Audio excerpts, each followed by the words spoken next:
All right, welcome everyone to Manufacturing Hub. Today we are joined by a very special guest, Jacob Sagatowski. As you've noticed, it's just myself today. Dave is on a trip, very ironically, to Munich, Germany. He's at a trade show working with a customer on some demos. So he's not going to be here today, but we will be talking to Jacob, learning a bit more about his background, understanding what he's doing with his YouTube channel, and continuing the conversation around systems integration.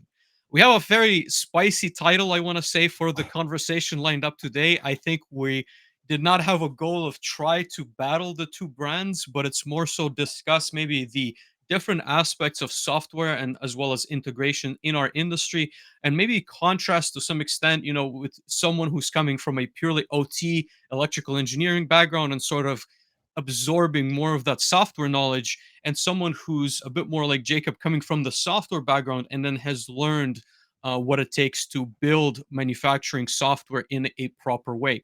But without any further delay, Jacob, I want to welcome you first of all to this episode. And could you please give us a bit of an introduction of your background? How did you get started in automation, software, and manufacturing? Thank you very much. Nice to be here. Yeah, I so my background is software. I mean, that was basically just by coincidence, as you know, like many other people, I got a computer in the early '80s, just a very basic computer at that times, and I was like, I was shocked. I remember I was a kid, and I was like, I pressed a key, and then I pressed A, and then A showed up on the monitor. I pressed B, then it was B, and I was like, oh my god, this is a really cool machine.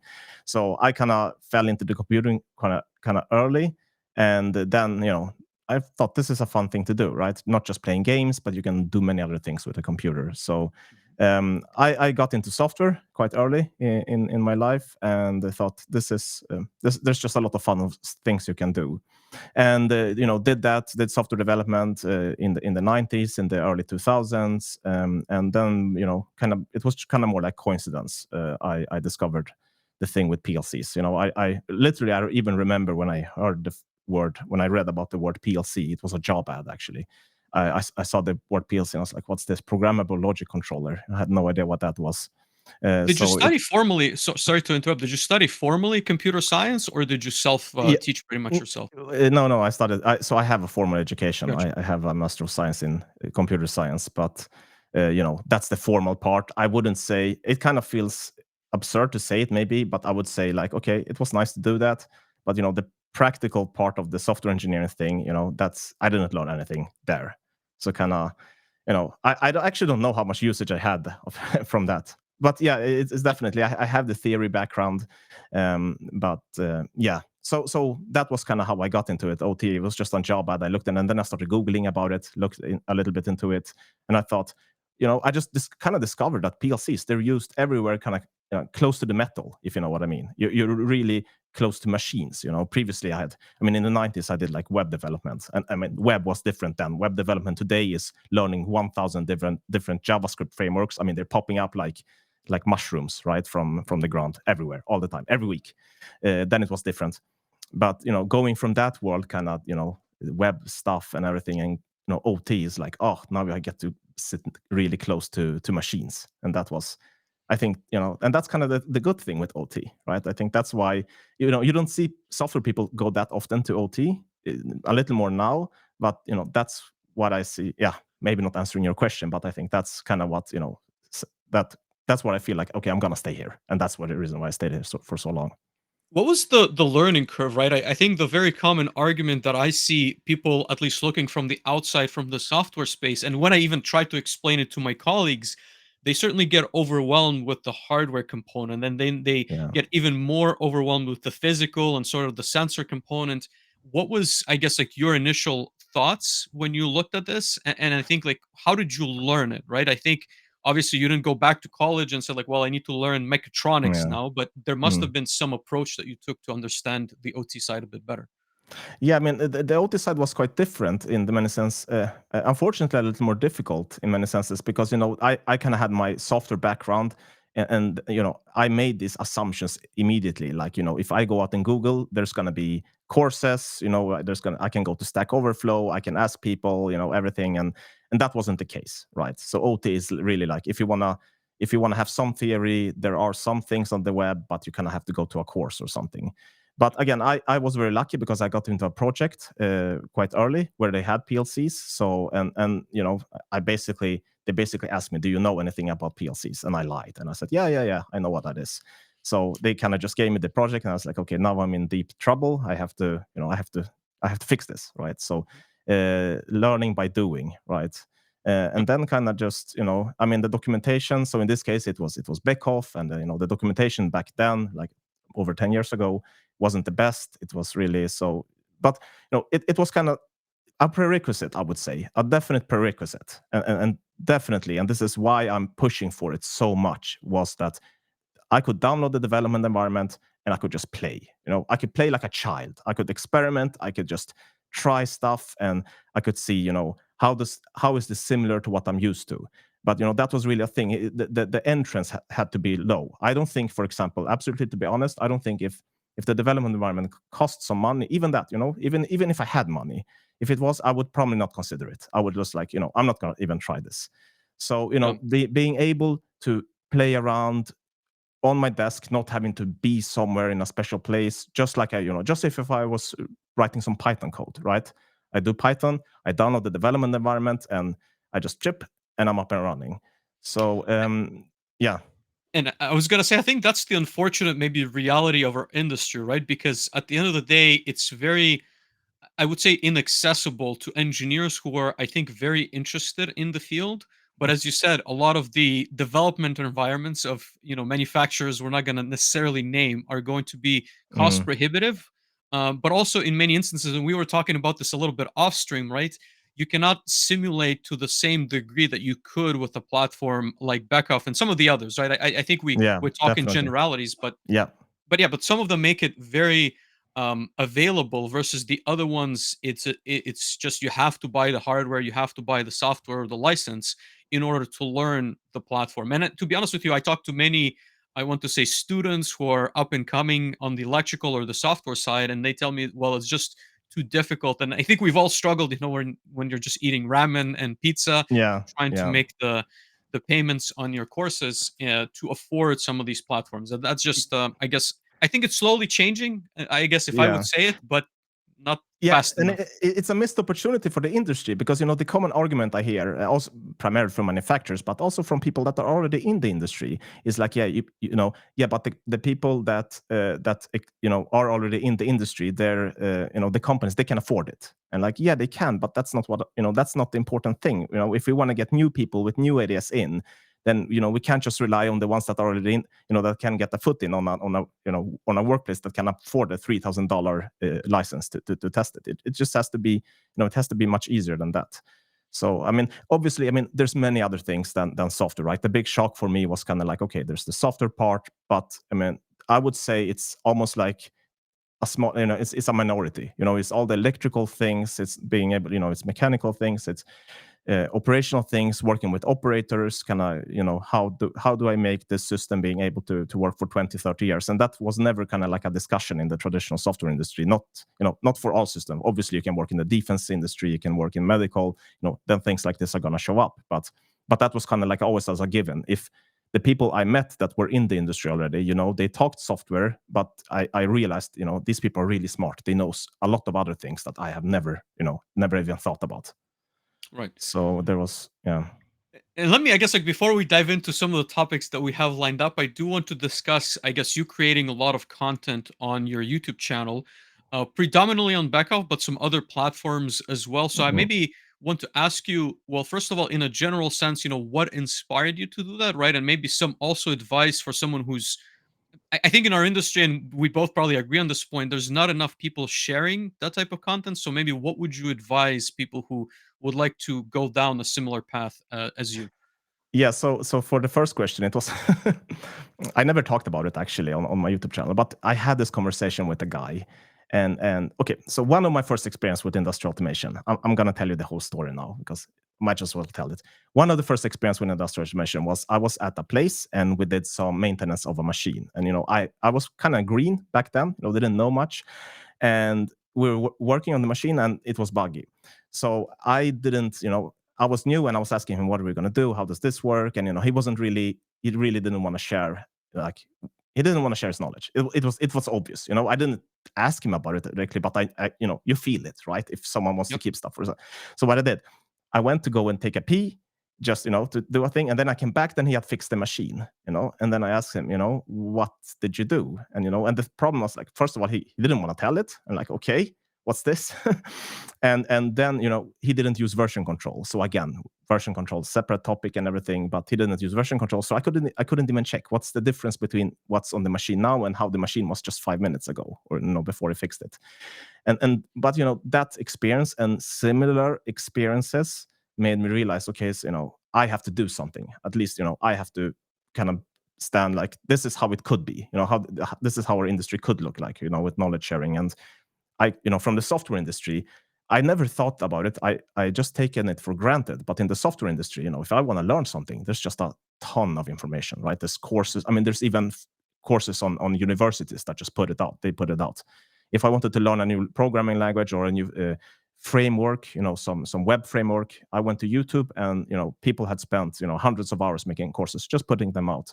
And I thought, I kind of, there's a lot of practices in our industry that people do because I've been doing this for 20 years, 30 years. And I thought, yeah, I mean, a lot of them I agree with, but there's just a lot of things that just doesn't make any sense. And then I thought, if but people cannot don't talk about it in that way, because Right. there's not the thing about showing what the alternatives are, or this is how I do it. So I that kind of more and more pushed me into making this for YouTube. So first I thought I'm going to put it out as an paid course, and I thought, no, I'm going to do it the software way and just put it out on YouTube and see the reaction. Mhm. So that's the first question. On the second question, how to get into it, it's again, I know that the industry is tricky. We have, and everyone has NDAs and everything, but I fundamentally, I don't see any difference between working in the software and OT. There is a difference in terms of it's a much more, the problem, I would say, one of the problems is that it's a much more what is the English word, much it's a much more splitted industry. There's many different platforms. If you want to Yep. Yep. do Java, then you do Java, and there's hundreds of thousands of people doing it. If you want to do industrial automation, then you have Siemens, you have Allen Bradley, you have Beckhoff, you have Codesys Vanilla, you have Omron. There's a bunch of them. So it's a much more fragmented. That was the word I was looking for, industry. So I feel that people feel maybe the why should I do this? It doesn't make any sense because there aren't many people enough. But I still feel like after launching, I mean, Beckhoff, for example, I mean, we're talking Beckhoff for my channel, right? Mostly, Yep. they're a small player, on the walls, on the big scale. So I think if you can make a channel out of Beckhoff and Twincat that has many viewers, surely there must be enough people, to make another channel. So and it's not just video. I didn't start with video. I started with blogging, writing articles and stuff like this. Just that, and I mean, I love sitting on the metro or sitting somewhere and listening to other people, how they think. That's kind of, because that gives me the perspective of everyone, and that's what I miss in this industry. I miss to just listen and see how people are reasoning.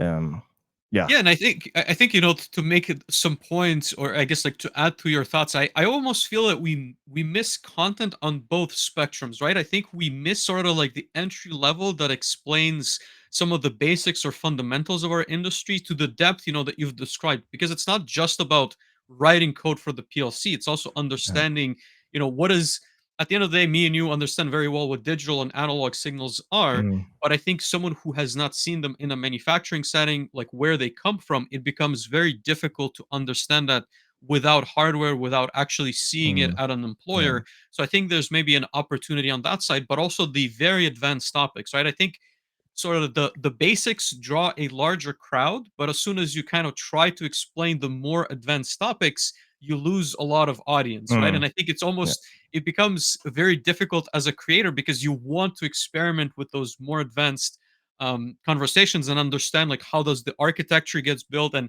that's where I feel like there's very little and people don't share a whole lot. And it's, if you've not been there, let's say 20 years and not spoken to the right person, you Yeah. just cannot access that knowledge in our Yeah, industry. and it's a shame because being out in the industry, running my own company now, and visiting lots and lots and lots and lots of people.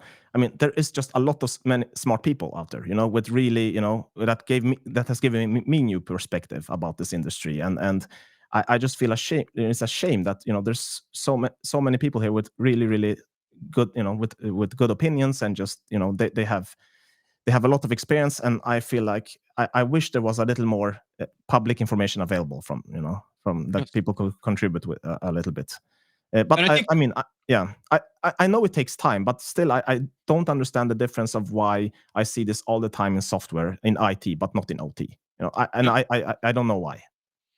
And to your point, right, maybe relating this back to my first experience on the plant floor. So I was invited, to an interview with Procter and Gamble to a manufacturing facility, and I've never seen a PLC. I've never heard a discussion around PLCs. I knew embedded systems, Arduinos and Raspberry Yeah. Pis.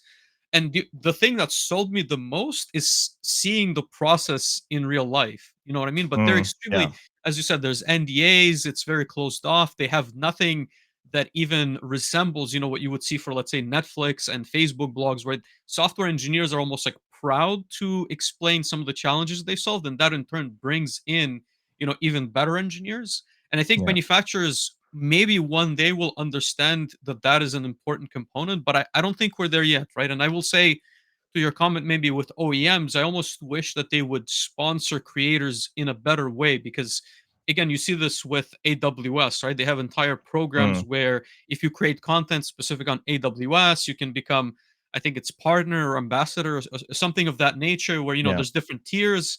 So it incentivizes people to sort of create more content. It kind of self fuels on the technology. Yeah. There's a few comments coming in, Okay. Jacob. Let me Okay. see if we can read a couple of them. I think people are certainly expecting better arguments from my side on Alan Bradley, and we'll get into that, right? So I think there It's, are some I think some people plus. want to hear Alan Bradley versus Beckhoff, right? Yes. Um, absolutely. But let me bring up Sandro's comment. So he said, since you're talking about other languages such as Java, Python, etc., how would we counter the internal argument of ability of Yeah. troubleshooting at the plant level? And we have that as I had that listed, I guess, as a previous, or I guess as the next topic for us to kind of discuss. I labeled it, this is the comment of ladder logic, or Mm. let's call it other languages that people don't understand. So I think Yeah. maybe this is a good segue. But what are your Mm. thoughts on the comment No, I here? think I think it's a great question, and I mean, I started, I was in this train or whatever you want to call it, where the language discussion, ladder versus structured text versus everything, right? And I kind of feel like the whole discussion about which language. I'm going to get to this question, but I just want to point it out that I feel that the whole discussion of which language is taking the focus away from the important things. And when I say the important things is that the language it doesn't matter. It really doesn't matter. What I've learned from the software industry, and what there's hundreds and thousands of reports, especially the bigger ones. If you look at the reports like State of DevOps that Google do with tens of thousands of companies, there's a scientific approach of how you make software, in a good way, and that's a fundamental property. It doesn't matter which industry it is, whether you do it for an iPhone, or whether you do it for a kiosk of some sort, or whether you do it for a web page.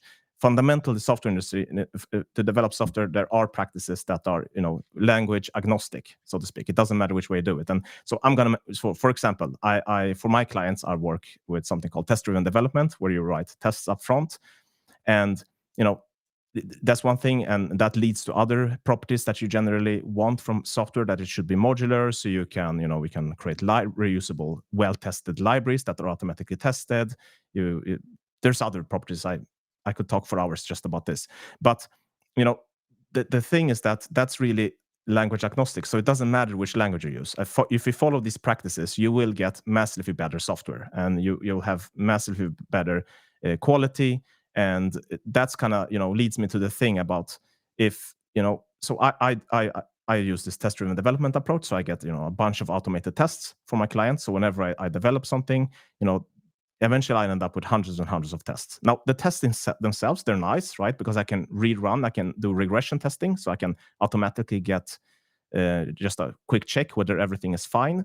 But the more important thing is that the architecture of the software gets massively, it gets much better. And this is now going to this question, kind of like, yeah, use ladder, use structured text if you want to do it, so the operators can go and look at the code while the machine is running, fine. But do the other thing, do the other thing as well. That's kind of the approach I have about it. And that's the approach I take with my clients. I have clients, obviously I can choose, right? I can't always choose. I mean, if I have a client that says, I want to use this PLC thing, I want very high frequency real-time control, and I have full, I can do whatever I want. I go with structured text because that's my background. But obviously that's not always the opportunity I have. Sometimes I have a client that says, we need ladder. But using ladder doesn't prevent me, in no way doesn't prevent me in writing automated tests. I can still work with tester in development. I can still write all my tests. I can still define, this is the expected behavior of the system, and that's going to drive my design of the software. And then the implementation, the actual implementation, I can do rungs and everything, and do that in ladder if they want to go and look into that. But if they're going to do changes, do that, rerun the test, and just make sure you haven't broken anything, which is a huge thing which the industry doesn't have today. Vast majority of places that do manual testing, you test it, you do a change, and they test the system manually, no automatic tests. And that's the important thing. If you want to do ladder, structure tests, CFCs, whatever, fine. So it's not important. I will I mean, make, like obviously, Jacob, like, huh? yeah, Go sorry. ahead, go ahead. I mean, obviously, it's important if you want to be able to have online login and go in there and do changes, stuff, fine. But so absolutely, then use ladder. But I just don't.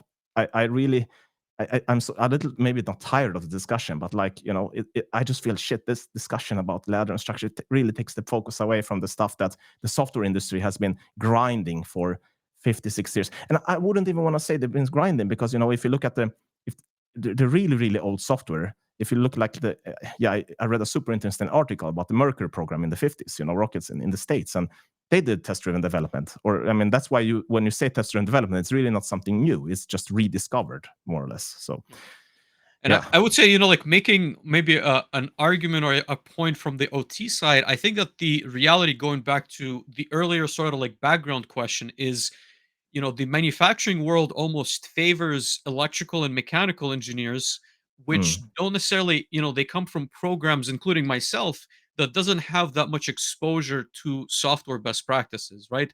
And obviously, I knew how to program in assembly, I learned how to program in C, and so you can design embedded systems, but a lot of times that is almost abstracted from, there is, you could technically do version control, but if you're the only mm, person working on that device, it doesn't technically really matter, right? But as soon as you introduce that to a group of people, or you want to work, I guess, in a team environment where multiple contributors can make those changes, that's, I want to say, not as well thought to mm, electrical and mechanical engineers who are currently, I want to say, hired into those roles, right? And then mm, if you're brought into those organizations, I've personally not seen, let's say, like a course or something, that even a mm. certification or even an OEM talk about, here are the best practices in a control system environment when it comes to TDD, test driven development, or any other, like CI/CD pipelines. Yeah. There's almost nothing or no content on that side besides, some of the videos that you've put together. Yeah, But but that's the shame. So going back to the thing about sharing knowledge. So now running my company, going out there and doing this for people, and getting feedback. So getting private emails, getting LinkedIn messages.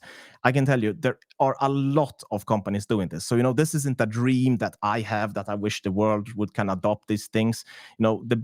The big players, even the really big players, they do this. It's just that I'm surprised about is that even the big companies, yeah, I obviously can't say any names, but even the big companies that are doing this, you can't even go, if you Google it, you're not going to find anything. So it's somehow, it's really hidden away from us.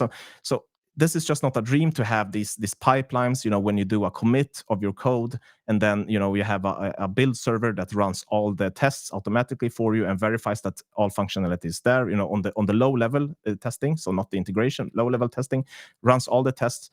They are doing this, but somehow it's like, why aren't people talking about it? Why aren't they showing it? And again, yeah, I know it's an advantage, right? It's a huge advantage. I mean, they can literally, they have a whole factory, they make a change, they run all the tests quickly, and with high certainty they know this isn't going to break anything. Of course, that's a competitive advantage. So of course they is that a reason? Again, why do we do it in the software industry? Why aren't we doing it in the OT? No idea.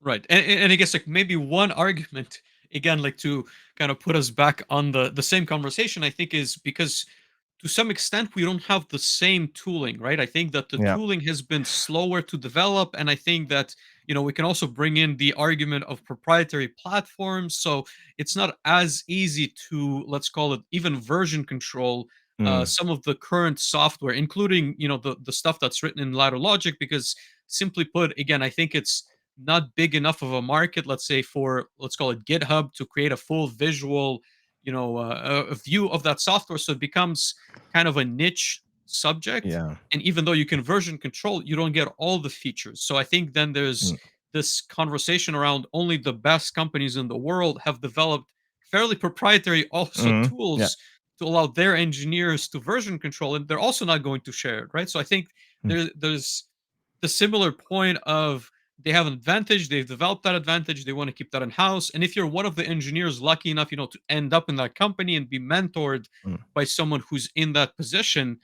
then you'll learn maybe the best practices as well as the tools. But otherwise, you're not going to have that opportunity, right? Yeah, and then you're not, then you can have as much theory as you want, right? I can stay here and talk about it, right? This is the advantages. This is what you can do.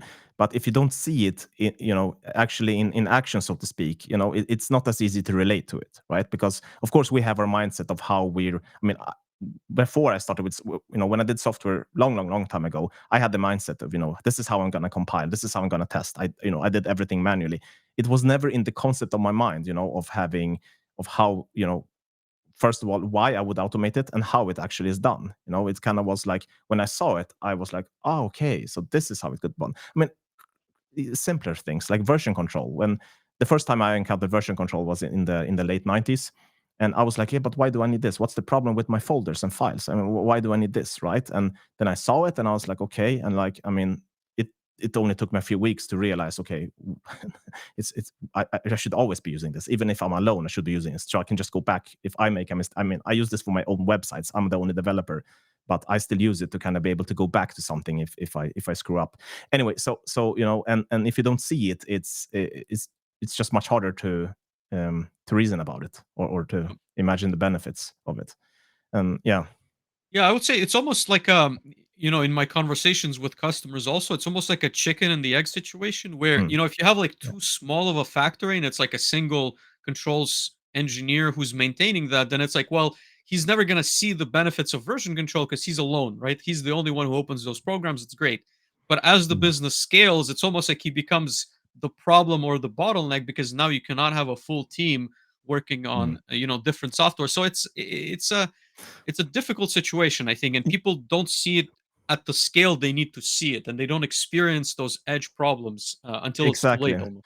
And it gets even worse. It gets even worse for OT because the big challenge I've had, I do a lot of my time I'm spending now with my company is to do pair programming. So I spend I would say a majority of the time right now do pair programming. So we have a system we're going to build. I always make sure I don't want to do this alone. I need to do pair programming. So I transfer my knowledge over to someone else. And one of the things I learned now, getting feedback from people, working with them, and when they encounter, let's talk about version control, right? When they encounter version control the first time, is that, if you have never done version control, if you're doing IT now, I'm going to do Python, I'm going to do Java, I'm going to do C, whatever, text-based language, right? I'm going to do version control. It's a hurdle already to understand Git. I mean, I remember when I was supposed to learn Git the first time, and I was like, oh, what is this? This is, I mean, I understand why Linus Torvalds invented it, right? Because it probably required someone like him to even come up with something like absurd like this. But after a few months, I just loved it, right? So, but it was a not a leap of faith, but it was like a big hurdle to come over to kind of understand the concept of distributed version control systems, and it was a big step. Now OT, they have all of that IT has to understand about version control, and a lot of other things on top of that, right? Because we have the proprietary development environments, and they store file not as obviously if you do ladder, obviously you're not going to have pure nice text that you can just compare and do stuff with. You're going to have some weird markup language in there to store the graphical data, even if you do structured text. So a pure so Beckhoff, for example, for some reason, if anyone from Beckhoff is listening, they are doing something very stupid, and that is that they're taking the structured text, the pure text that is what we want. I only want the source code, and they're putting it into this XML markup crap. I'm gonna say crap because it doesn't add any business value. It doesn't add any value whatsoever. Zero. Like, I don't know whether it has some, whether the reason is because they come from the codices or something. I no idea.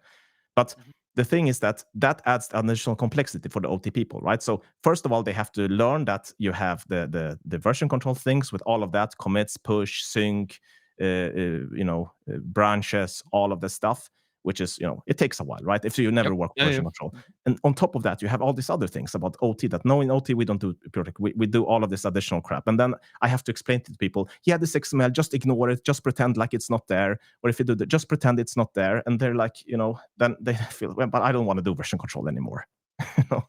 Wait, they write files like when you export the file is going to be an XML file, or that's some Not kind of a export. No, data. it's that's what they're storing they use a lot of XML Bake-Off. So they store all the source code in XML more or less. Also configuration data, motion control configuration, IO definitions, safety as well. I think. I mean, basically everything that you expect from a PLC is kind of XML, XML, XML. So that's fine. For configuration stuff, you have to add the markup data, but for source code, there's just no point. And I mean, we can just compare it now to Sematic AX, the new platform from Siemens. They are probably the first ones, or one of the earliest ones at least, to store it in pure text. I think BNR are doing it as well, actually. That's Right. just a, And you but can write again, it in C sharp, if I'm not mistaken, right? Semantic AX allows you to import no. libraries. It is they created their own ISC 61131 -3 compiler. So it is structured text, actually. It's all structured text, and but the source code is just plain. And but they have kind of like if you look at the people behind the project and everything, it's a completely fresh take on everything. It's really starting from scratch. We don't all have that luxury, but I think something like just ditching that XML, a little bit off topic, but ditching that XML from Backoff, just do it. Don't wait. I don't. It's just causing so much problem for everyone that wants to do version control.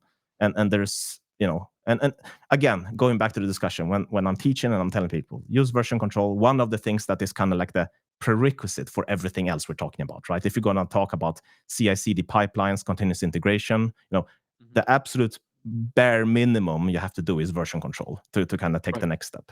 And I think already, if like yeah, yep. I was gonna say I think like a junior software engineer would not be able to find a job in the software industry if they don't know Git, right? Like at the yeah, bare yeah, minimum. no, you can't, absolutely not. And that's the absurd thing. Like, there's still a struggle against version control, and I don't think it's because people are they don't want to use it. I think it's just that, based on my experience, people are a little intimidated by it. Like, it's scary, and then I think it's just such a shame that there's additional complexity added in, not without reason Yep. for them. And yeah.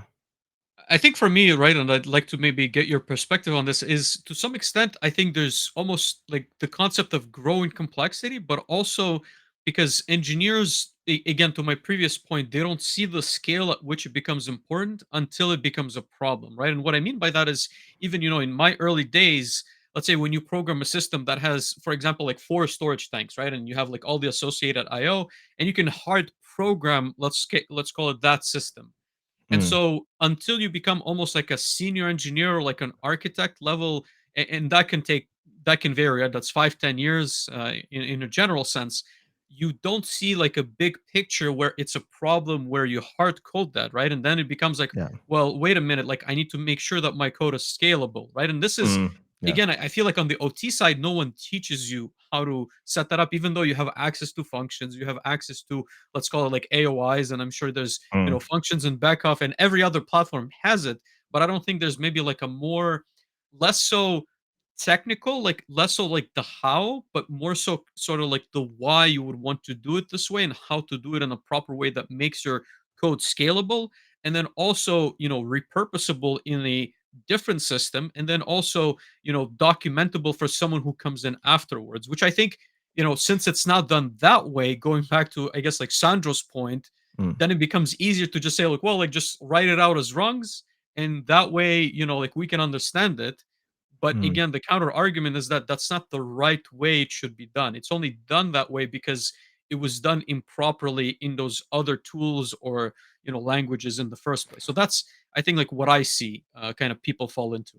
Yeah, yeah, absolutely. And related to that topic of documentation, so I'm I kind of, for documentation comments fine, but I kind of like to have the code as documentation. So you know again, going back to the approach with tests, is that I love to get into, when I get into a new project, the first thing I look after is, are there any automated tests, are there any tests that I can read to see what the behavior of the system is.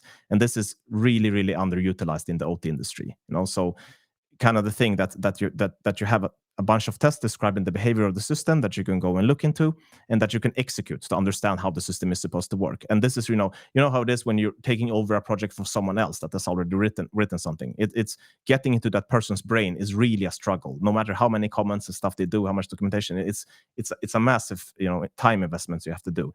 And that's, again, going back to the thing about testing, automated tests, that it's a huge time saver. It's just something I really wish I could see more often in the auto industry. I mean, in the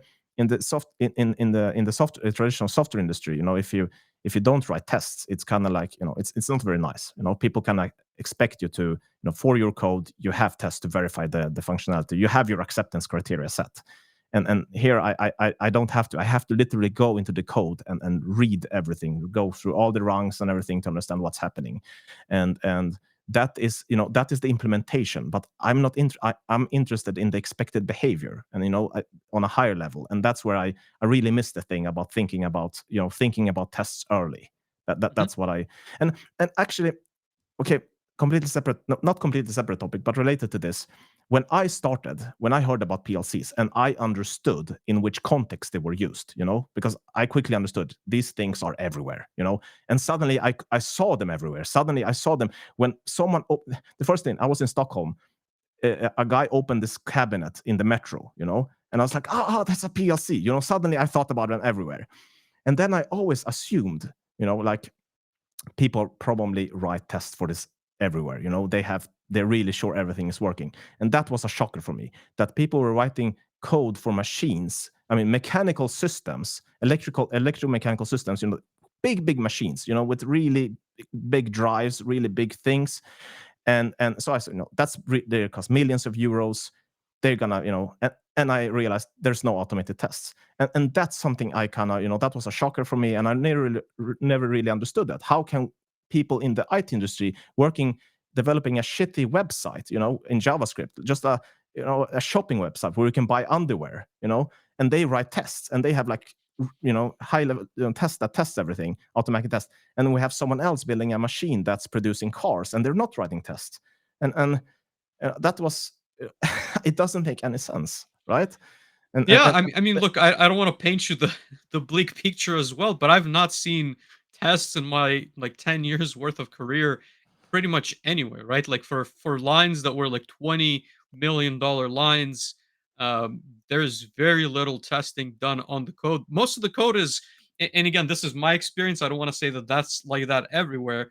There's some very like smart guy that like comes in, and it's one of those guys that only comes in for the startup, sort of like writes all the code, and then everyone's left with that code to maintain it and tweak it a little bit, and to add like little components for, let's say, like R&D that hook into a, to yeah, some extent, kind of written API, if you want to call it an API, but mostly it's just modifying the functions.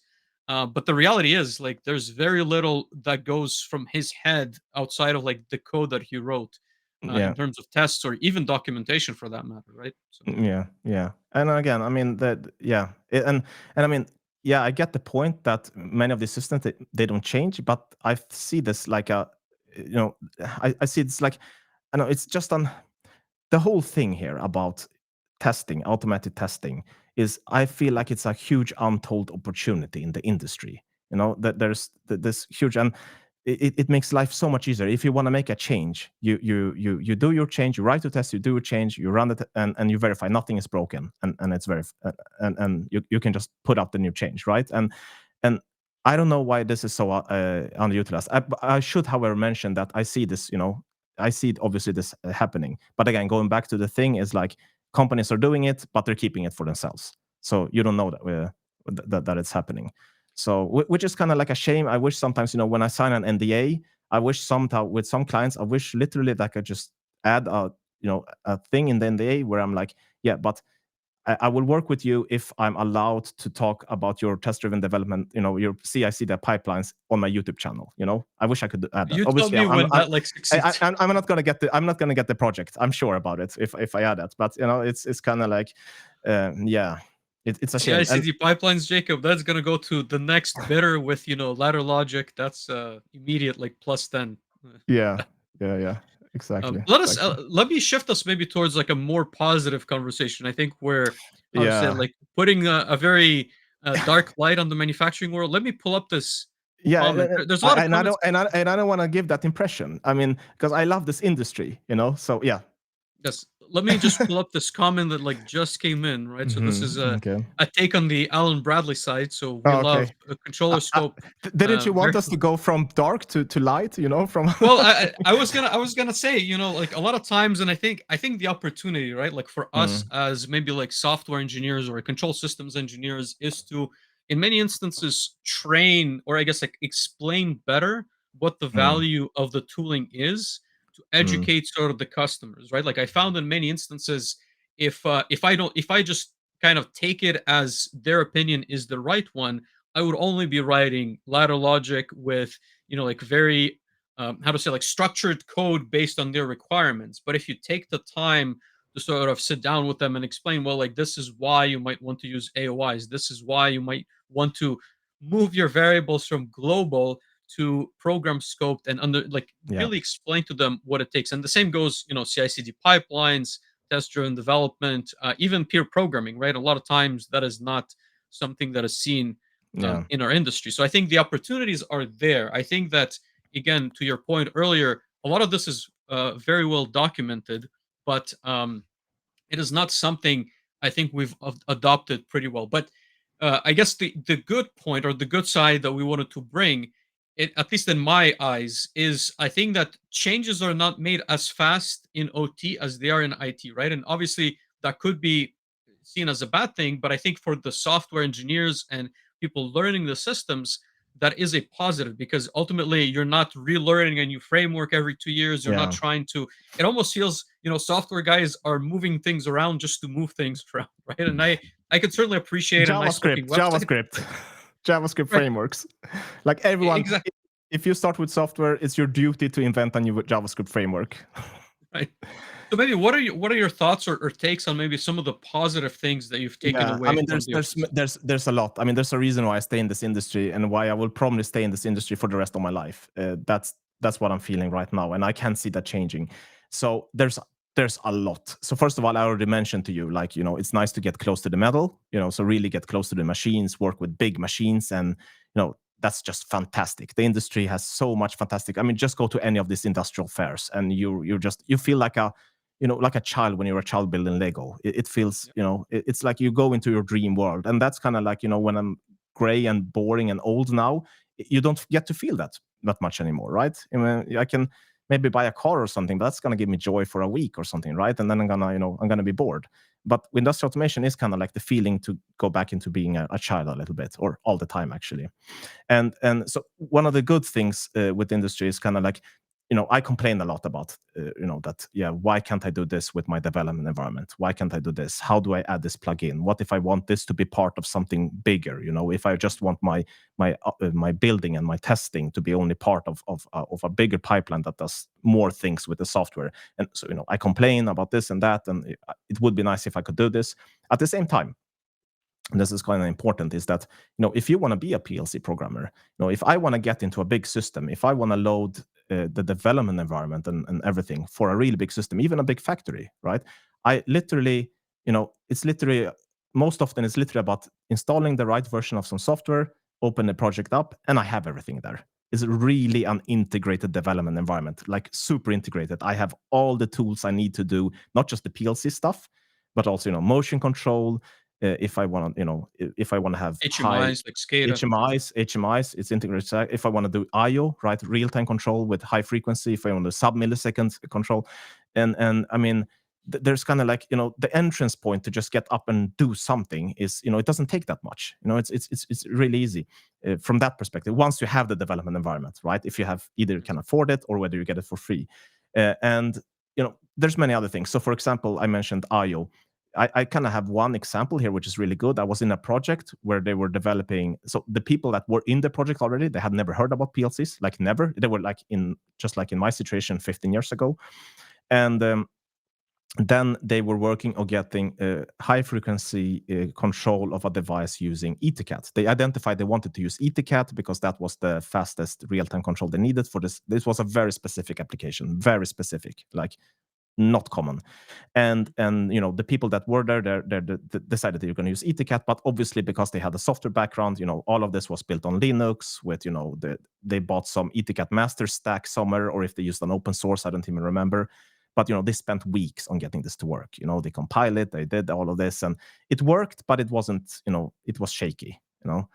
And I just told them, why don't we just use a PLC? And I introduced them to PLCs, so just very basically, like, and we agreed on a meeting there, like, okay, just give me one day and I'll see if we can get something up and running, that's gonna do exactly this. Because the actual control they were doing, it was very simple. It was a very simple calculation. It's just that we needed to do it.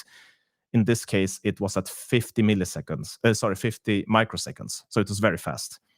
So I put a PLC in there. We got it up and running, and within less than a day, everything was working.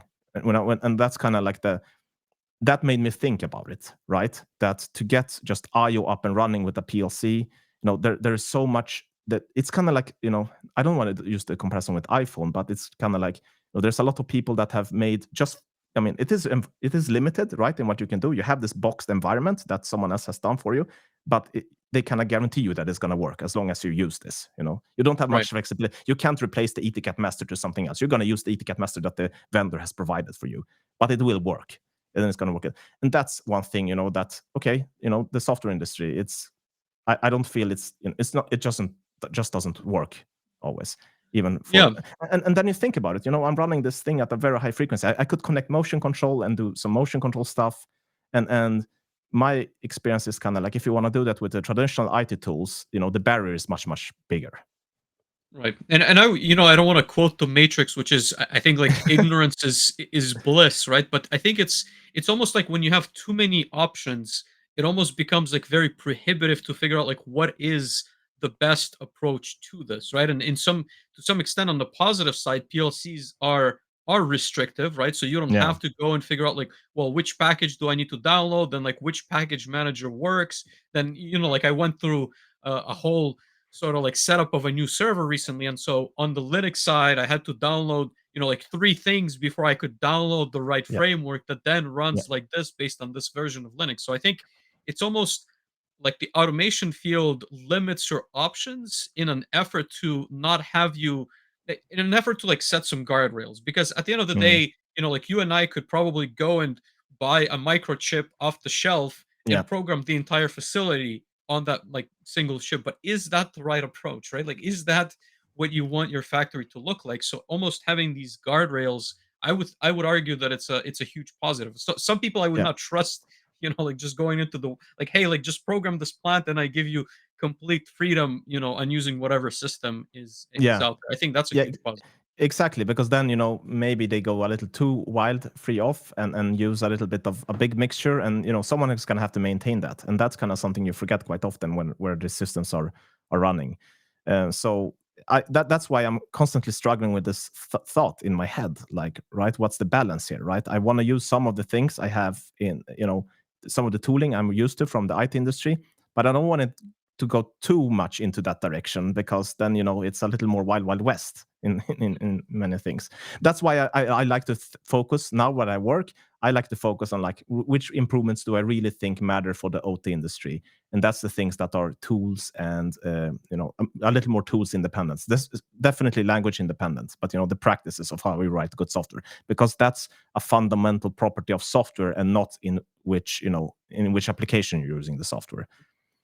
So Let me yeah. ask you, I guess, the question of, if an OT engineer, and I know you certainly have a pretty solid following, and so do we, like on our side, is looking to upskill on more software best practices, right? Like what we're Mm, discussing.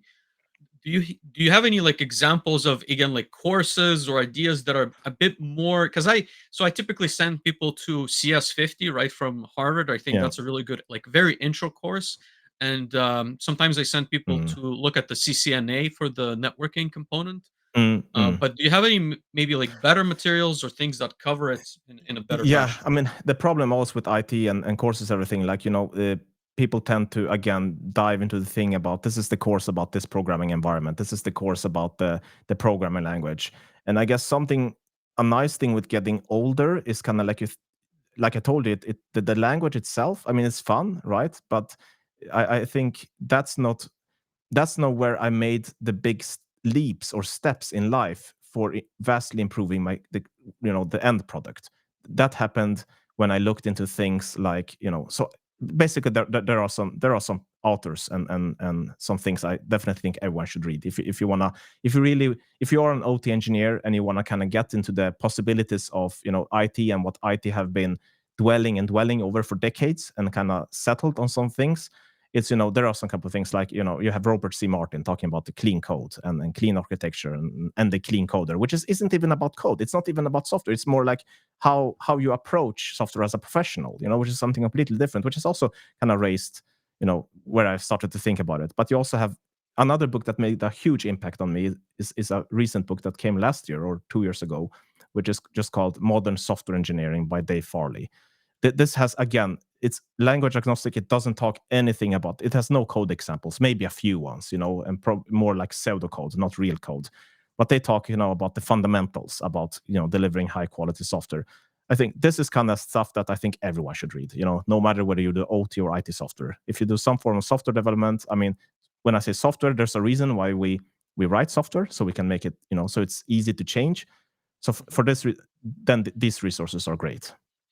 And sorry if we got into the resources. I was gonna Yeah, ask you, yeah, for some yeah, yeah, books a bit yeah. later on, but I think it's important again, and you made a really good point, right? I think that's what those courses that I've mentioned like lack, sort of the Mm, philosophies yeah, rather than focusing on the language. Because I think there's a lot of those out there, but it's the thinking and sort of the architectural structure that is lacking. But I do like clean code and clean architecture quite a bit. yeah, exactly. Because I think, at least when I went to university, that was ages ago now. But when I went, they never topics like this was never talked about, right? We talked about languages. We talked. I mean, there was theory about data structures, algorithms, and all of that.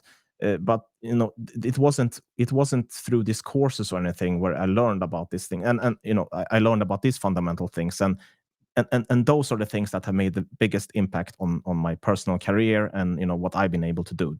It's not the things that talk about languages. It's about software practices, more or less, right? So, Let me ask you, mm, maybe on the OEM and sort of software companies slash like integrator side, like what is mm. your maybe like wish list, right? And it could be on the tech side, it could be on the training side, it could be, how they approach sharing some of that information, which we've like discussed. Like what would be your like ask? And again, we don't have to name the specifics, but Yeah. because Well, they're all different, but yeah, well, I mean, technically, so as you told, I mean, from the tooling perspective, there's a lot of things I miss, right? So, one thing I think is missing, and which other vendors are taking more responsibility in, is to make sure that the tooling is there in the development environment to do version control. So my struggle getting people into, the IT side of OT is, of course, I always have to start with version control. There's no way around it. Whenever I do some pair programming, we're gonna do version control. I'm not even gonna discuss the option to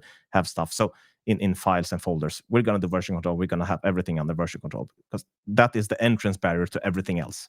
And so I kind of miss, like, I want the vendors to take high responsibility for that. I mean, right now we have a situation where every vendor is storing all their code in different formats. Okay, maybe that's okay. I would, of course, prefer if it wasn't like that. I can accept they want to store it in their own prepared program. They have come from different, yeah, they do vendor locking in, right? They want to do that. Okay, want to make money. Sure, I can accept that. From a philosophical perspective, I don't, but I accept that that's what they're doing.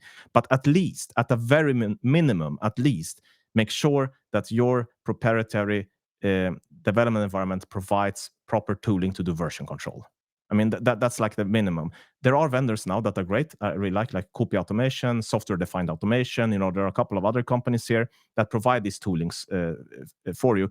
But I kind of feel like, it would be nice if that was already built into the development environment. And I mean, it's kind of absurd, right? If you think about it, that it takes other companies to do the things that the vendor should have from the beginning. And Yeah. I'm talking even about the vendors that I use, so Beckhoff, they're not perfect. They're far from perfect. They can be really annoying, even version control. They have good version control support, but even there's things missing and lacking.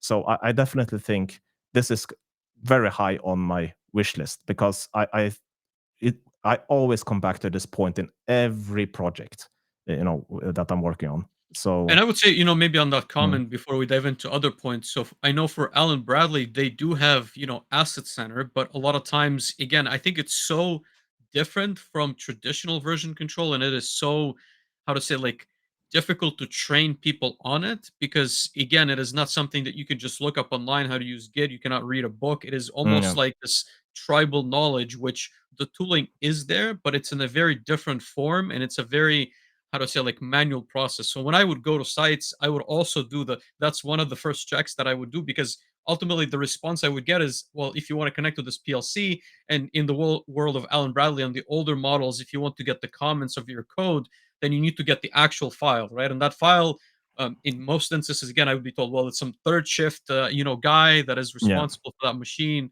needs to give that to you on a USB. And I'm like, guys, like no Mm, wonder you have issues all the time, and then however long that guy takes to come into the site, no one can remote in. So I agree with you that it's the mm. first step, and I think vendors have some flavor of different tooling that they've developed over the years, but I certainly agree with you. I don't think it's up to par to what you see in software. And again, there might be some business decisions that are made on that side, but I still think you should kind of prioritize the end user and try to make it better for the engineers versus just purely have this like business Yeah, oriented yeah, approach. and there's no disadvantage to I mean, there's no reason for them not to do it, right? It's just, of convenience, and it's of course it's up to us to also require it, right? That we want to have version control. It's up to us. So, but it's kind of like, I don't know, chicken and egg problem maybe a little bit. People don't use version control because they can't, either they can't use it, or they have, but the vendors say, yeah, but we don't need to provide it because no one is using it. So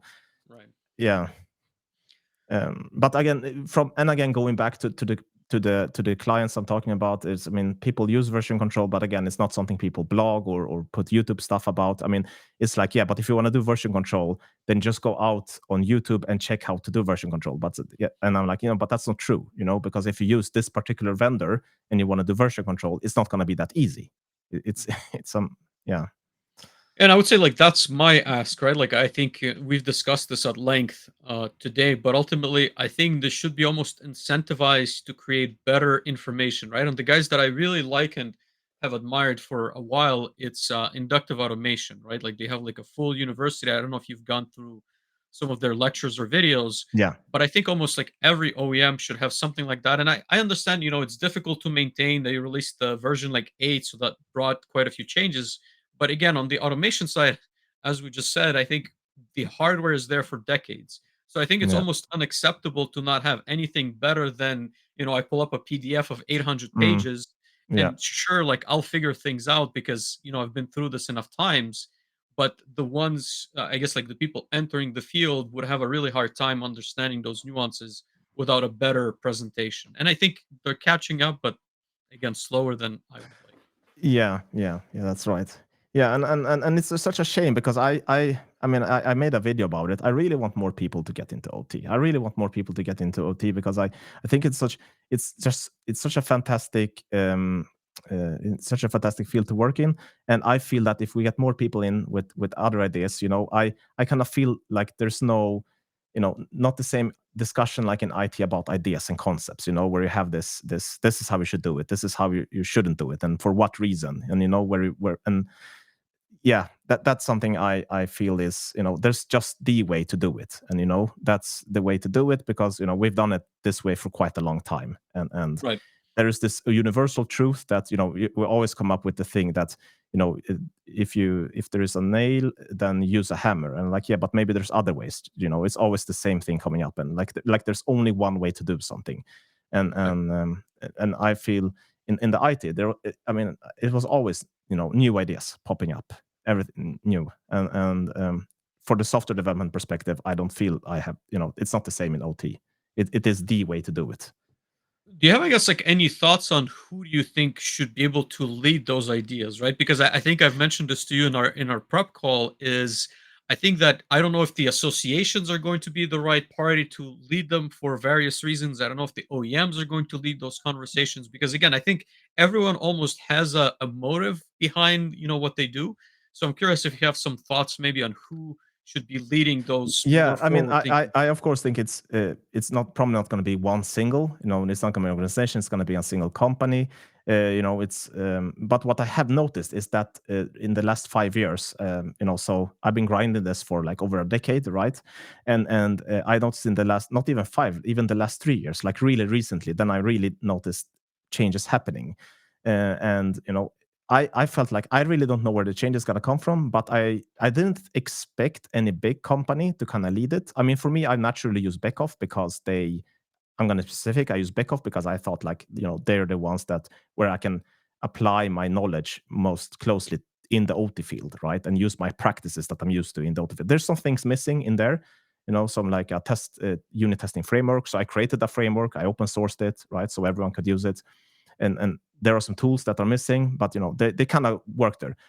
The last thing I expected was, for example, so now Siemens have released Semantic AX, right? So I didn't think it was going to be the companies initially, right? I thought maybe it's going to be some organization, maybe they're going to say, maybe there's going to be a new edition of the ISC standard that does something, or maybe the PLC Open organization, for example, maybe they will say, to be PLC Open compatible, you have to use it has to be clean text, pure text in the code. I thought maybe something like this. I don't know. Then Semantic AX was released, and I was like, okay, even Siemens seemed to. Siemens is a big player. Like you can't get away from that. If Siemens does it, then it will get attention. So it has shifted from me thinking it's going to come from PLC Open or alike to the vendors now. And and if the vendors do it, I'm all in for it, and I'm probably the first person standing with a flag at the very front, advocating for it. I'm willing, if I would even say if Siemens decide to release Semantic AX for free, now the big problem with them is that they put a price tag on it. I guarantee you, I'm going to be the first person that create a course for it, and I'm going to put it out on YouTube. So I kind of feel that I don't know where it's going to come from, but it will come. And it's really interesting, right? Because ultimately, I'm not sure they will share who were the clients that pushed for it, but they must have had external pressure, I'm assuming, in order to develop something like this, right? And I don't know if Yeah, it's probably the automotive industry would be my guess, but it could also be pharma. I think that those two are certainly on the cutting edge, but it would be very interesting if they even do like a port mortem of like what, like led to these changes. I think we'll read it maybe in history books in 10, 20 years, but no one will truly know who led that change. So I think it's yeah. interesting. No, and I was very surprised. I mean, it was like a bomb. I was like, oh, I to be absolutely honest, if I would to create a list of the five top, of five vendors, that would release something like this, I think I would put Siemens at the bottom. I would probably think they were the last to do something. Just with my experience of TIA Portal and their monopoly and their questionable ethics about many things. I thought That's a Siemens. whole yes, Yeah, that's it's a a whole separate. other, like separate discussion we'll not Yes. dive too deep into. But no, Jacob, let me ask you Mm, one last question before we do sort of the closing questions. So mm. new Okay. technologies, right? I think both you and I go to these trade shows. I think there's a lot of, I want to say promises. There's a lot of interesting stuff, but there's also some, I don't want to say traps, but I guess like that's the best word I could use that like it's very exciting. It seems like it's going to solve all of our problems. And I'm talking about LLMs, like co-pilots. I'm talking about maybe even like hardware stuff. Like I think IO Link was said to be the best thing since sliced bread. Yeah. I think it Mm, has an advantage, but again, just goes mm, back to it needs to be implemented properly. And then when I mm, look in reality, it's not implemented properly. So mm. is it really Yeah. solving anything? Like any thoughts on, what you're maybe looking for to be interesting and also how do you evaluate some of those things when you go to trade shows to be like viable or to just be another trend of the moment, so to speak? Yeah, that's a good question, actually. No, but you're right about the thing that you get very excited about something, and then you feel disappointed about yourself that you were triggered into getting exciting when it wasn't that thing. So the LLMs, for example, I mean, now I see this as well in OT, right? I mean, Siemens are talking about it, Beckhoff are talking about it, the other vendors are talking about it as well.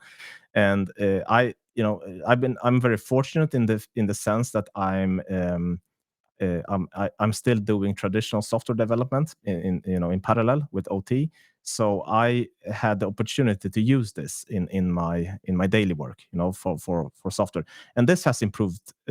This has really like significantly improved the way I develop software. So Really? I Okay. can, yeah, it has significant. I have used it in the sense that I still do the thinking in the terms. I do still do the software engineering in the sense that I have to define together with the clients, because when I get a project, we don't know. The client says what they want. I think I understand what they want. There's a lot of implicit knowledge in the client, a lot of implicit knowledge in me that we maybe not. We just assume that the other person knows, and the project kind of it grows.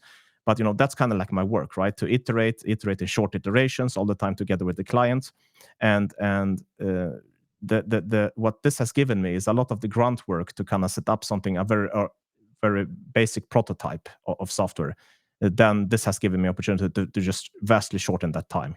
From doing something, prototype that could take me days, I can do in a few hours now. I mean, I still have to do the heavy work of the actual thinking. What is it that my system want to do? But the more specific I am about it, the better answers I'll get. And that's something I I'm still actually. I mean, this has been around for a year now, but I'm still in the phase where I can't believe it. I really like it. I'm primarily talking about Python here. I do Python development now in Okay. parallel, and it's really it's really amazing. How well it works. And the thing is, I still have to do the work about specifying what the system is supposed to do. But I can literally really specify a test for something. I want the system to behave like this, and I can specify this is the behavior I want. And I want this method to do this. Based on this input, I want these outputs.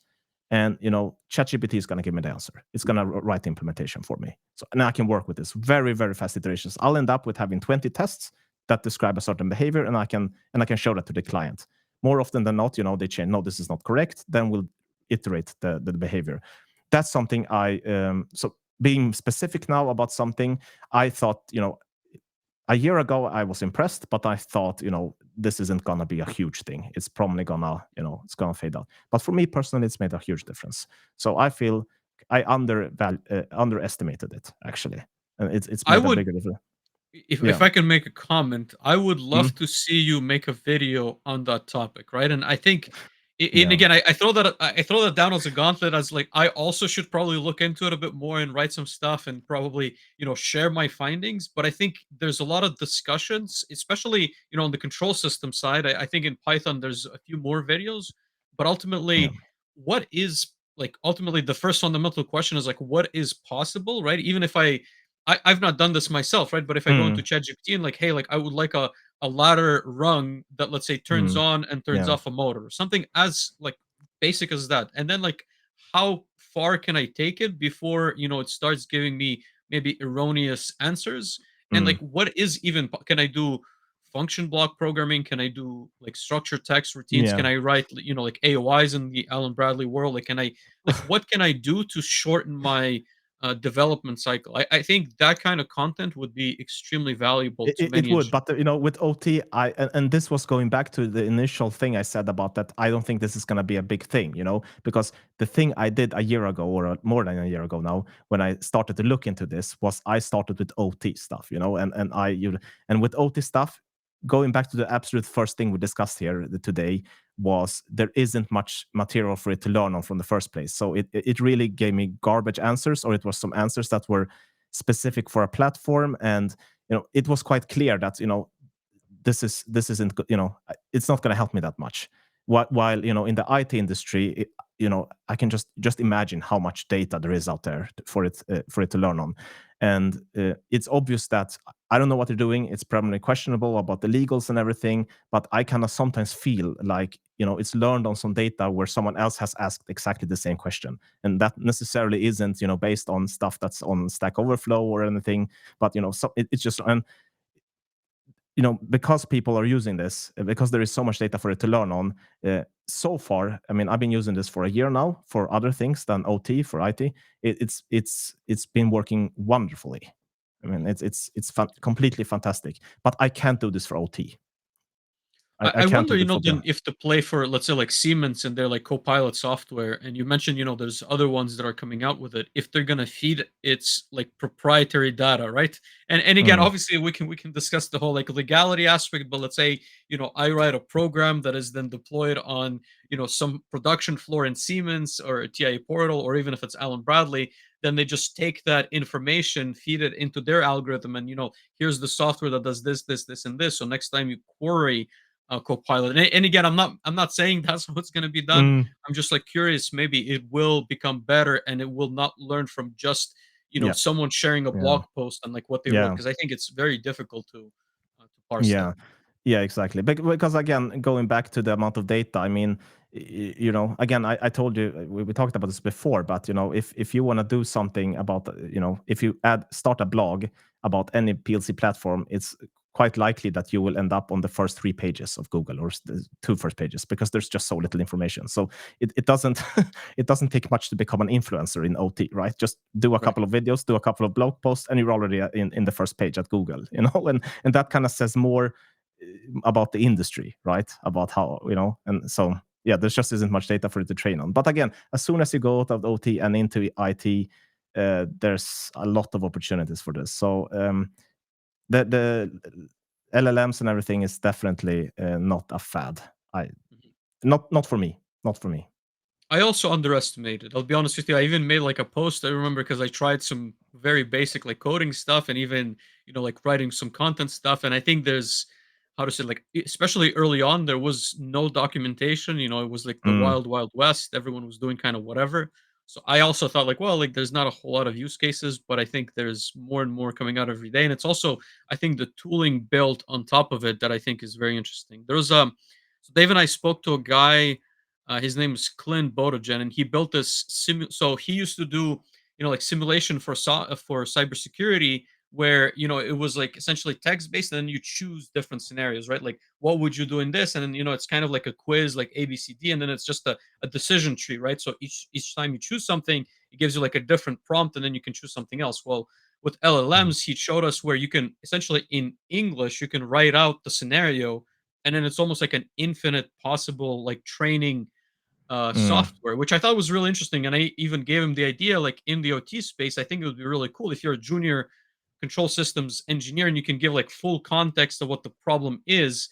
Obviously, again, there's probably not enough data for this to mm. be as effective, but then it could tell you, well, like I would look at, let's say, like the cables of your servo drive if that's the issue you're Yep. encountering, right?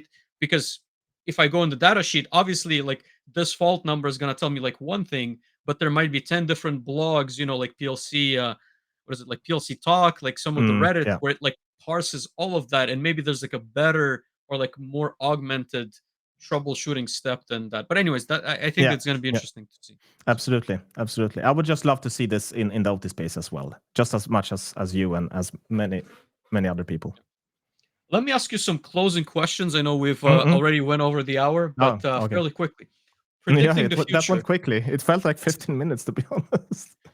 Yeah, I mean, Yeah, as we said, we can probably talk for hours on this topic. I think it's yeah. super interesting. But predicting the future, what are your thoughts? Maybe 5 years time frame. What are we going to see? Whether it is automation, manufacturing, ITOT, convergence, etc. Ugh, I know what I won't see. That's what I mean. This whole thing about industry 4.0, I don't know what that is about. I mean, has that changed my life at all in the last 5 years? Nope. I mean, I still do my databases. I still have my MQTT brokers out there like I had before the whole IoT thing. Industry for that. I don't know. I don't know what your feeling is about that, but I kind of feel like, we're talking about the future. Whenever the thing about discussing the future of the industry, then industry 4.0 comes up, right?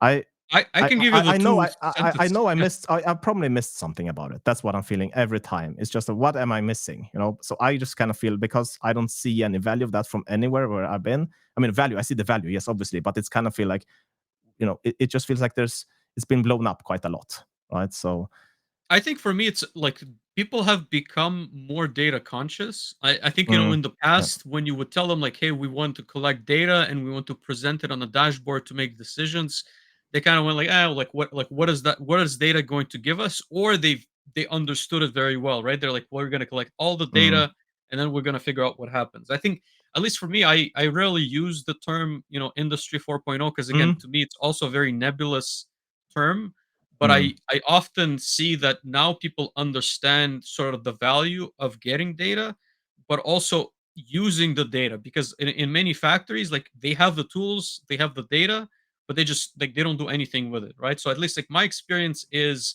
people are becoming more data conscious, but I yeah. also don't use like industry 4.0 that much. I, like, write certain things about it, but I still am trying to understand myself, like, what true, like, problems Yeah, like maybe it it's specifically addresses. maybe it's so generic so that it's yeah, it's nebulous. I like that word. I never thought about that way.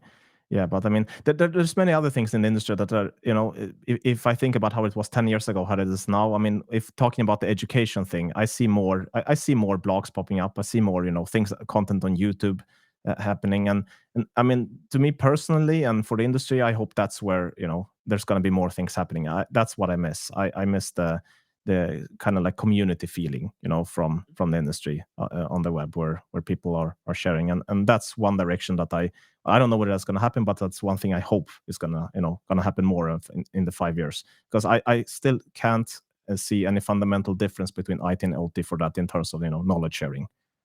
Yeah.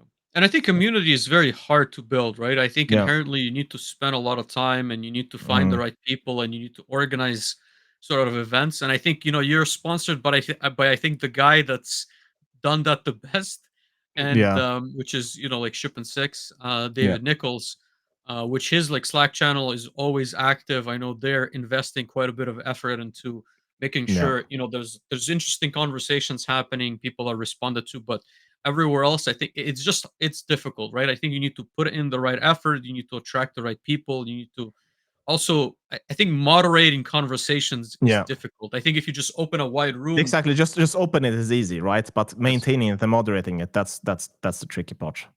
Exactly, and I think many people are trying. I don't know if you know the guys. What is it? Automate Live. I think, like, they Mm, also, like, threw up like a website, and they create like series on showcasing different, like, technology. But I think again, you need to invest the time. You need to find the people. You need to find the right conversation. So I think it's very difficult, and I'm happy that people are doing it. Right, like, I'm happy to send people to David Nichols and like his community. yeah, that's a great community. Actually, I can also really, really recommend it for everyone.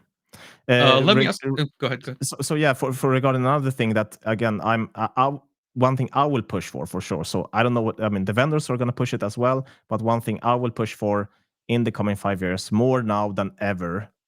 So in terms of content on my channel, on my blog, and everything, is again talking about automated testing. That's kind of thing I really not only wish, but I also see it out in the industry. Again, going back to the thing that this is happening, it's happening, it's growing exponentially in the amount of tests that are written. If I can say it like a number, it's just again, it's happening inside the closed gates in the companies, so you don't hear about it, but it is happening.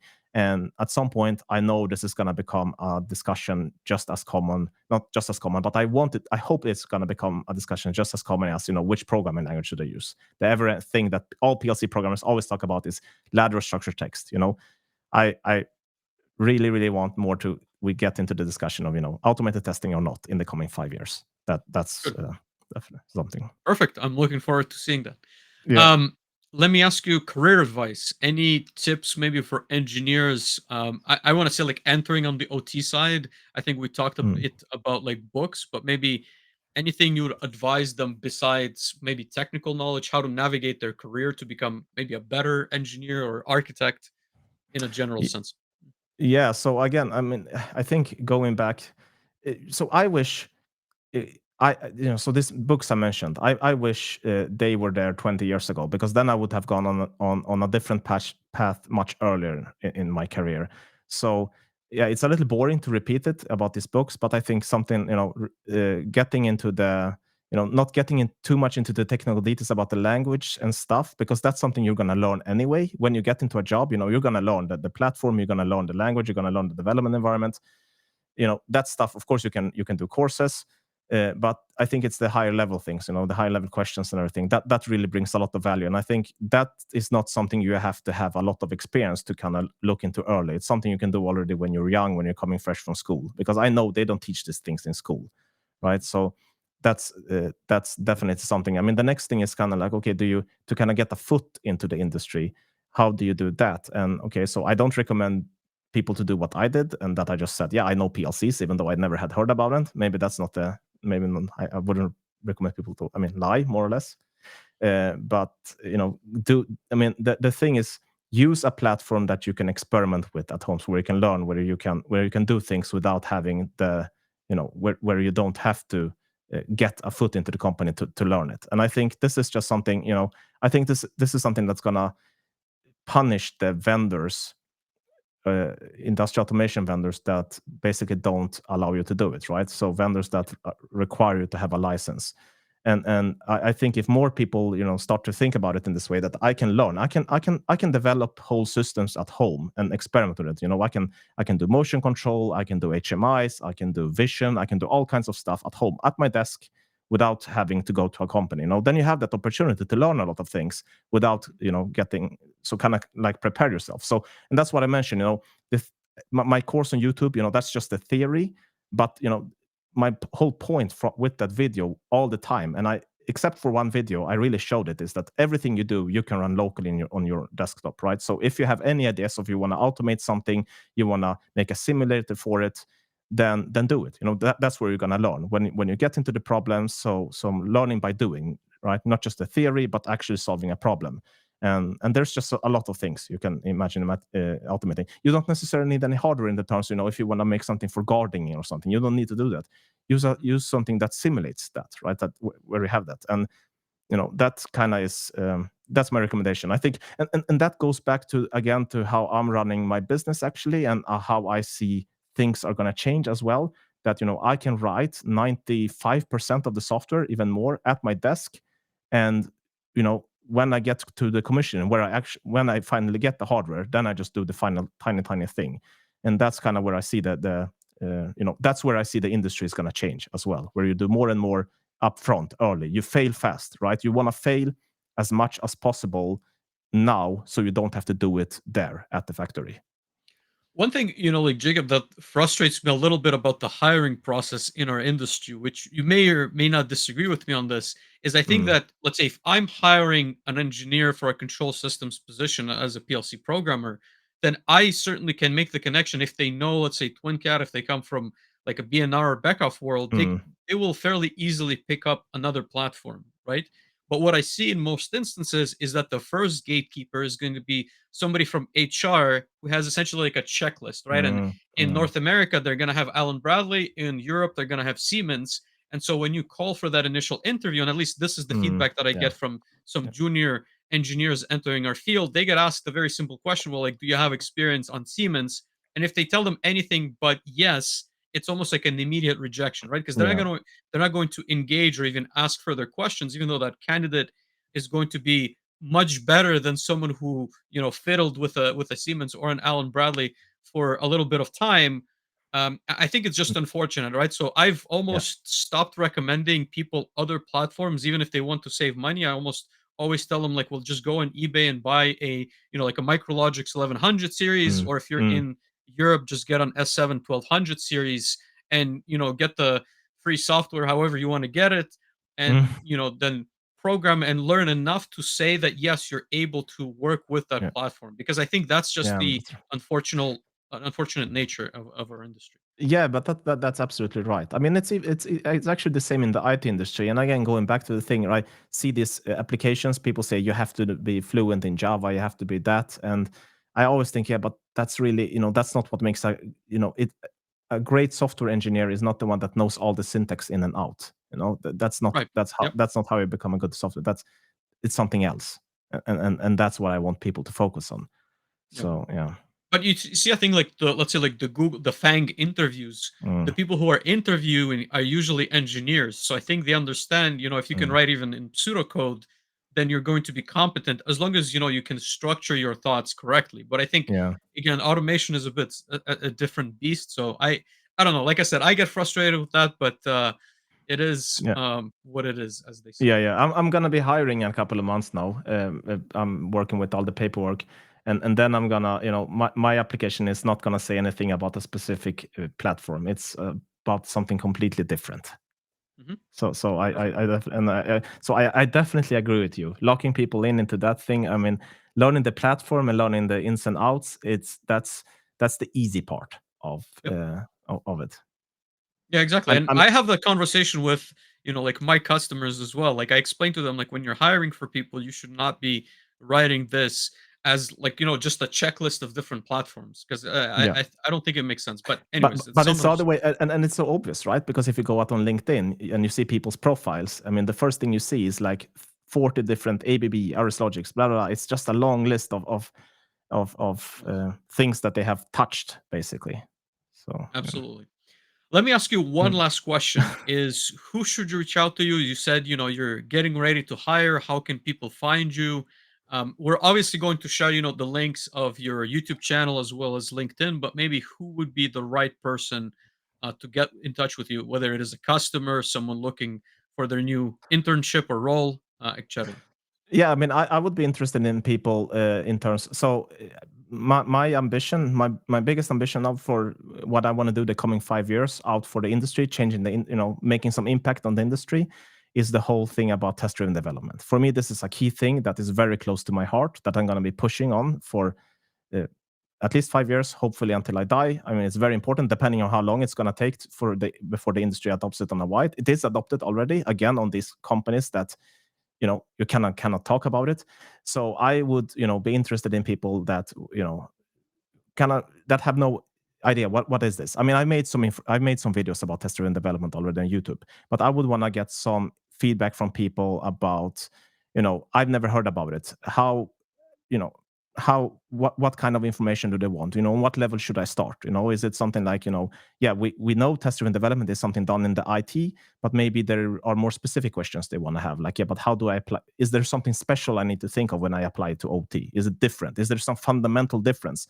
Technical difference, definitely, right? We have the different frameworks and stuff for OT than we have in IT, but is there some fundamental difference? Is there questions like this is kind of like, I'm setting up this. I have these ideas of how to push this out to the industry, but I don't know, I know the people that are like me, so I know what they expect. They need the framework that does this X Y Z, right? It's very like static. I know exactly, but I want to reach the masses. I want to reach the average Joe that is in OT and has never heard about TDD. How, you know what are their, what are their questions? What are the expectations from this? Because they have, I know people have things like, I do testing manually now, right? How is this going to change my life daily to day? I kind of want to see the, Yeah. I would want to get this feedback. I think it's a Because very interesting question, right? And I almost wonder if you should be going to maybe some of these colleges or, like technical schools who teach PLC programming that have none of that in their curriculum and yeah, sort of talking to people in the early stages. Because to be honest with you, I also miss the perspective of sort of someone who's just getting started. And sometimes I maybe talk in too complex of a language. So yeah, yes. I've personally gotten that feedback. So I see the need for you to try and distill that in an easier to digest way, I Yeah, guess. exactly. That's exactly what I want. Exactly. Because I know when I talk about this in my, how you get when you get when you've been into something too much, then you get a tunnel vision, right? Yes. You get, and you make implicit assumptions. You assume that people, of course, they know about what this is, this basic thing, but they don't, right? And that's kind of the things I want to capture. I really want to have this open eye now about, an open mind about what I should talk about, because maybe it could be something basic. I mean, I know with version control, for example, I don't think, I don't want to start to talk about how it works. I want to kind of start. I usually start about why would you want to use it in the first place? So much simpler, and that's the same with TDD. And for TDD and automated testing, I don't know where that is. I don't really know for OT people, what are the expectations, what do they think it is, and because if I know that, then I can say no, it's not that, it's more this. Okay. So And so I guess yeah. are you hope Mm, just like one last question on that same like mm. thought, are you hoping to release, a set of videos, or is this going to be some kind of a standard release that you're hoping, like what is maybe the first vision of It, this yeah, project?